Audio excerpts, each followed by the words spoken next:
Hello મિત્રો, કેમ છો બધા? જય માતાજી. સ્વાગત છે તમારું આજના નવા વ્લોગમાં. આઈ હોપ કે તમે બધા મજામાં હશો. અમે પણ મજામાં જ છીએ. તો જો વાગી ગયા છે હવે સાંજના 4:30. આપણે સરસ મજાનો આરામ કરીને અત્યારે જાગી ગયા છે.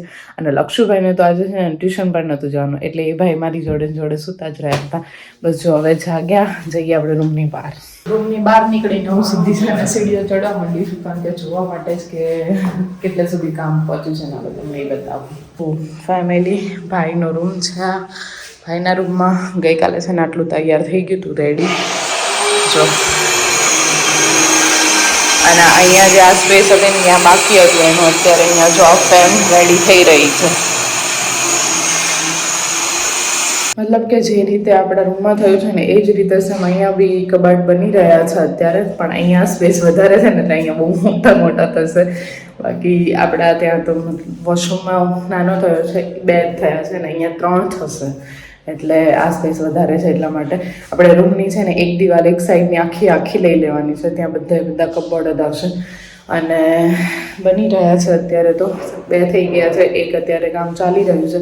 અને તમે અવાજ આવતો હશે બેકગ્રાઉન્ડમાં, એટલે નીચે હોલમાં છે ને આપણે શીટો બધી છે એ કટિંગ થઈ રહી છે, એટલે આનું જે બી કાંઈ ઉડે છે ને કટ કરે ત્યારે જો આ કટિંગનો અવાજ આવે છે મશીનનો, બહુ ઉડે છે આખા ઘરમાં. હું પણ બાપા આપણે મમ્મી જોડે આવ્યા ને, મમ્મી જોઈ છે અત્યારે ફોન. નવરા કા મમ્મી? બપોર સુઈ જતા હોય તો ઘડીક ઉધર પણ ઊંઘ જ ના આવી.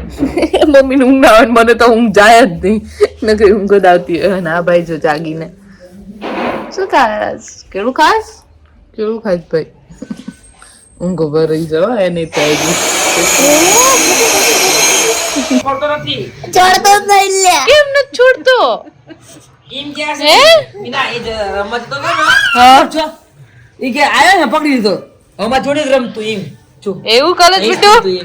આ તો રમ લખશું તું એમ જોડે રમ. ઓલો ફરશે ને તો પાછો ફેરી દેશે. શું ફરતી બધું જોજો. ઈ આ જે પાછો ખસેડી પાછો. ફૂદડી ફરે મારી બેટો જબરો. મુક્ષ જ નહીં જો. એ લખશું સમજો. ये काटो જો તું લે આ મુકારો તો લો મુકતો નથી માથે લાગે નહીં.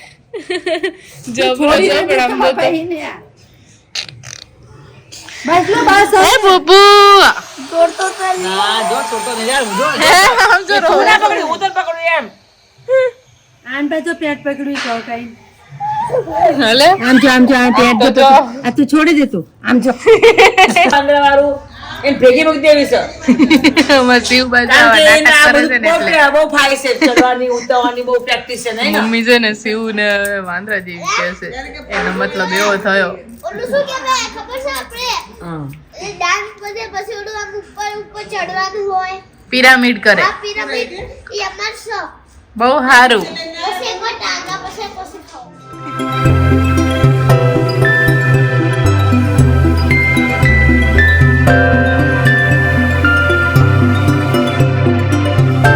સાડા 7 વાગવા આવ્યા છે ને હજુ કામ ચાલુ છે ને ઘરની હાલત કઈ થઈ છે, બહુ જ બધું ઉડીને થયું છે, ભરાઈ ગયું છે બધું.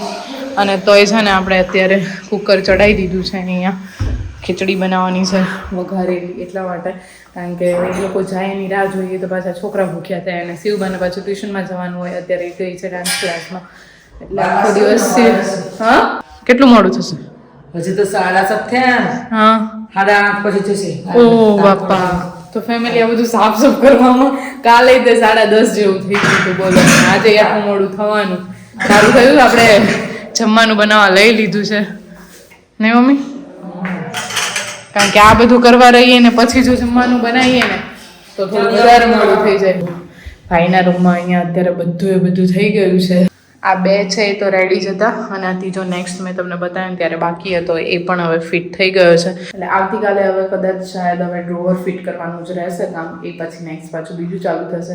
અને છે ને દરવાજા મને લાગે છે કે એ અત્યારે બાકી જ રાખશે, બધા રૂમના બધું થઈ જશે ને ત્યારે લાસ્ટમાં બીજું નવું સનમાઈ કરાવશે, જે આપણે ઓલરેડી પસંદ કરેલું છે. એટલે હવે એ માટે તો રાહ જોવી પડશે, ત્યાં સુધી પાછું આપણે આને છે ને યુઝ પણ નહીં કરી શકીએ. આજે કંઈક આવું રહ્યું છે ભાઈ આપણું. બ્લોગ તમને કેવો લાગ્યો જરા કોમેન્ટમાં કહેતા જજો. મળીશું ફરીથી નવા એક બ્લોગ સાથે આપણે આવતીકાલે. ત્યાં સુધી જય માતાજી.